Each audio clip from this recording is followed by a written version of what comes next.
ఏం చేయమన్నారు repeatedly వండుకోమన్నారా? It's amazing. ఇది మీరు పూలు కంటే కూడా ఇది ఇస్తే బెటర్ అని చెప్పేసి నిజంగా ఎవరికొకళ్ళకి ఇవ్వచ్చు. చాలా మందిగా అనాథాశ్రమాలకి ఇవ్వచ్చు.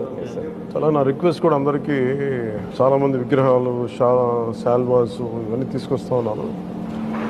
వచ్చేవారందరికి కూడా ఒకటి ఏదైనా తీసుకొస్తే టోకెన్స్ భవిష్యత్తులో మన సమీప భవిష్యత్తులో రాబోయే అన్నా క్యాంటీన్స్కి ఏదైనా మీరు కాంట్రిబ్యూషన్ లాగా ఏదైనా అలాంటి టోకెన్స్ అన్నా ఇవ్వండి. వాళ్ళు గివ్ టు గవర్నమెంట్, మన ప్రభుత్వానికి ఇద్దాం. అలాగే మీకు ఏదైనా పర్సనల్గా ఇద్దాం అనుకుంటే ఇలాంటి ఏదైనా ఇవ్వగలిగితే అది నేను అనాథాశ్రమాలకు పంపిస్తాను. అలా కాకుండా ఈ విగ్రహాలు శాల్వాలు ఇవన్నీ నిరుపయోగంగా అయిపోతున్నాయి. ఆ విగ్రహాలకు కూడా ఏం చేయాలో తెలియట్లేదు. అందుకని దయచేసి నా విన్నపం, మా ఎంపీఎస్ ఇది స్టార్ట్ చేశారు, ఇనిషియేట్ చేశారు. ఇట్లా మనస్ఫూర్తిగా వారి స్ఫూర్తిని తీసుకొని